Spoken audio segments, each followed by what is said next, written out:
Hey folks, this is Kalani. It's a little bit late, but for some reason, this Tuesday has turned into a Wednesday. So it's not a Tuesday, it's a Wednesday, but we do have a patch preview. Now, we already knew this was Christmas, so we're getting Wintersday back, which is exciting, it's delightful, it's going to be amazing.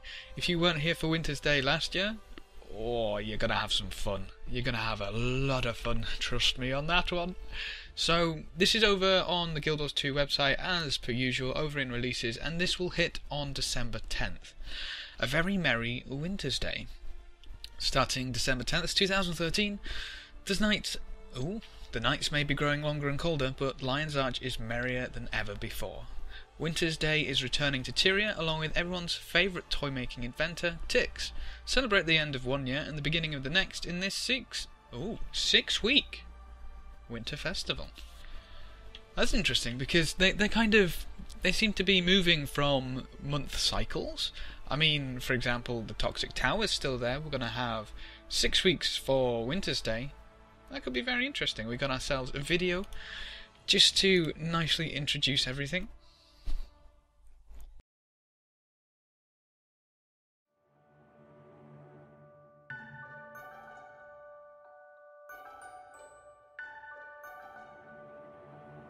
Toymaker Tix and his Gollum Tux are back with more toys and fun.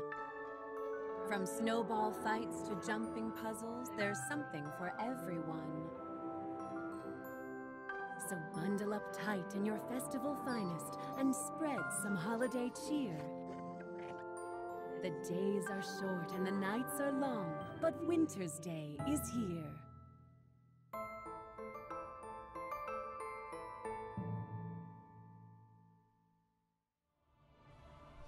Very cool. I don't know about you guys, but I love the Wintersday music for Guild Wars. It's so in the mood. It's so cool. Okay, so what does this patch entail? Events. The Wondrous Workshop. Enter Toymaker Tix's workshop inside his golem-shaped airship, the Infernarium. We'll go with that. To corral mischievous toys and set things to rights.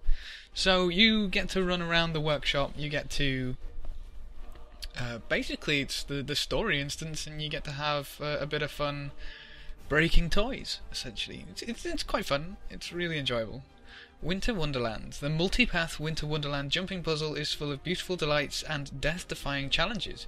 Leap from snowflake to snowflake, prance up a stack of gifts, and race giant snowballs on your way to the prize. It's actually one of the best jumping puzzles that has ever been in this game. It's probably quite a little bit easier than the Halloween one, but it's so much fun. I really enjoy that one.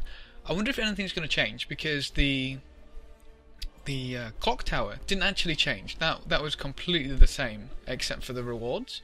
So I wonder what they'll do with the Winter Wonderland, because, as I say, it's quite a bit easier, but also it's quite varied.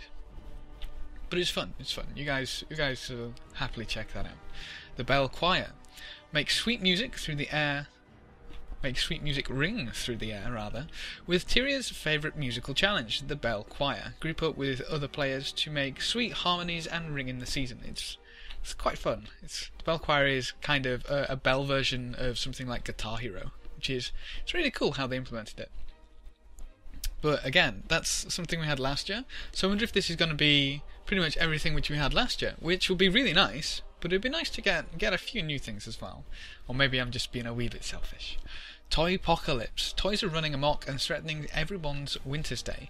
Enter Toypocalypse to defend noble gift-bearing Dolyax and Tix's toy-making machine from the predations of haywire toys. That's kind of interesting. My memory may be failing me, but the last time that we had Wintersday, it kind of rolled out slowly, and we didn't get the Toypocalypse right away. So I wonder if we'll get that as it launches this time, which could be interesting to see. Snowball Mayhem. What good is Wintersday without the opportunity to pelt friends, foes and total strangers in the face with snowballs? The Snowball Mayhem fight will pit you against other players in a mission to store up as many presents as possible while laying waste to the opposing team. It's a nice little PvP section. That's a lot of fun as well. A lot of Wintersday is just blind fun, which is really cool. But Then we have something interesting. Lingering Poison. You may have found a way into the Toxic Alliance's inner sanctum, but this has by no means curtailed their nefarious activities. Kessex Hills and the surrounding countryside are still befouled by the Alliance's evil presence. And interestingly enough, if you look in-game at the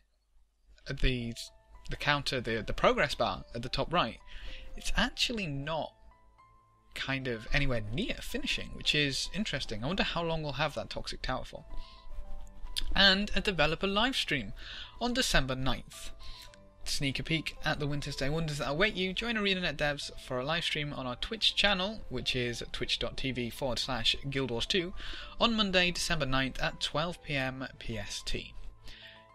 I'm kind of excited for that, and I'll come back to that in a little while. So we go, rewards. Tix's Toy Box. Tix's Marvellous Miniature Toys are available once again. Complete the Wintersday Meta Achievement to receive Tix's Toy Box, which will grant you one of Tix's toys. A Mini Ventari, Mini Plush Griffin, Mini Princess Doll, Mini Toy Golem, or Mini Toy Soldier. What's interesting is that last year you essentially had all the kit given to you to create several of these. You could create the Mini Ventari, the Plush Griffin, etc, etc. This seems to be like you get one. You just straight up get one, which is pretty cool. I'm assuming you'll be able to create the others, but I mean that saves some time. If you just want one, you can go ahead and use the meta. That's kind of cool, I like that. I'll finally get my Mini Plush Griffin. Now, we start to get into the interesting stuff. Features. Craft Ascended Armor. It's here. It's actually here. We got it before the end of the year. That's awesome. Craft Ascended Armor. The Armorsmith, Leatherworker and Tailor crafting disciplines have a new skill cap of 500, which means that you can now craft your own Ascended Armor. Refine, stitch and hammer your way to 500 to become a Grandmaster Crafter and unlock the ability to craft Ascended Armor. Holy crap!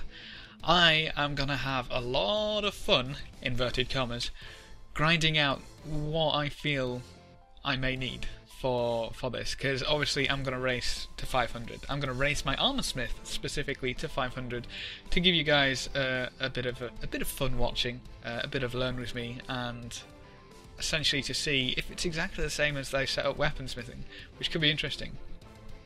Although we don't seem to have any new ascended material here, which is why I was curious about the live stream, whether they'll just cover Wintersday stuff or whether they'll cover Ascended Armor as well. So I'm definitely going to be watching out for that one, but that is going to be amazing.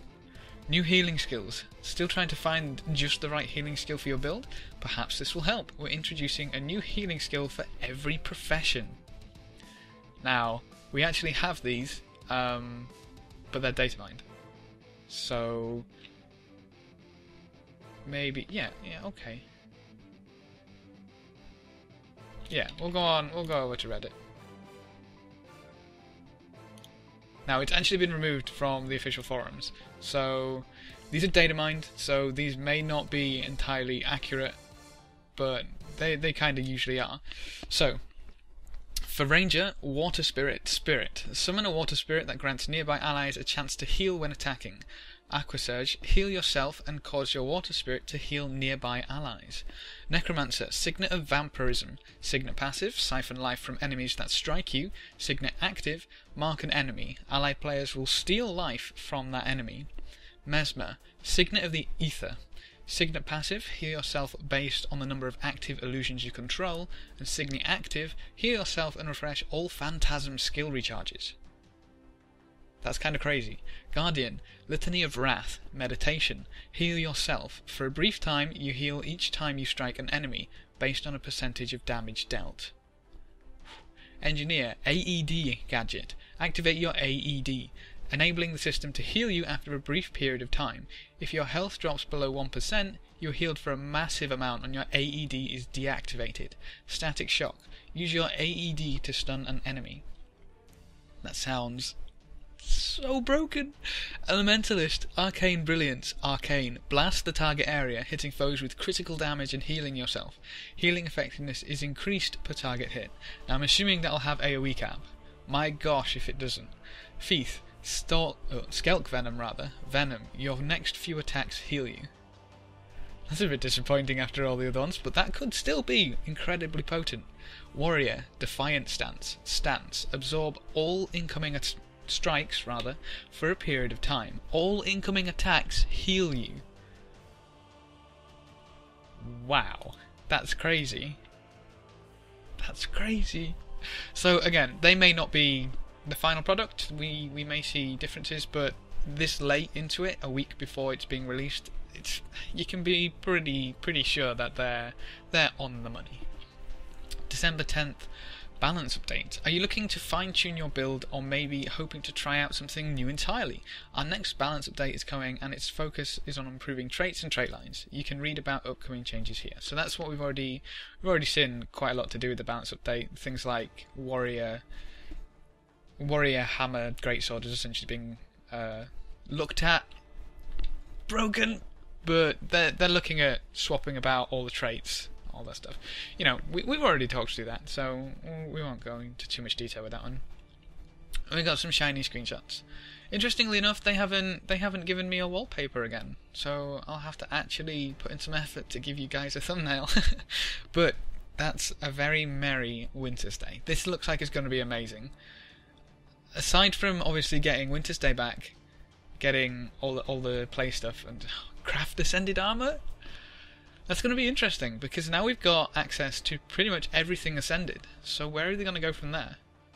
I mean, as far as I understand it, they didn't actually want to release ascended armor as early as they did ascended gear in general. So that could be really interesting. That really could. I really can't wait to get my hands on this one. But if you want to ease your way to 500 in either of these crafts, I definitely recommend you pick up a lot of your main crafting material. So for Armorsmith, I'm going to be picking up a lot of Orichalcum and a lot of Gossamer. Because I won't need wood, that means I'm selling all my wood for Gossamer. Okay? Just to let you guys know, that's how I'll be getting Gossamer. Wink. Wink. Alright, well that's it for this video. Let me know what you think about the update in the comment section below. Remember to like, favourite, and if you're not already subscribed, that may be something to consider. We're a crazy bunch, but we are the good kind of crazy, so, you know, sit down, have a beer, have a drink, something nice, and have some fun. So, thanks for watching folks, good luck and have fun, and as always, I will see you next time.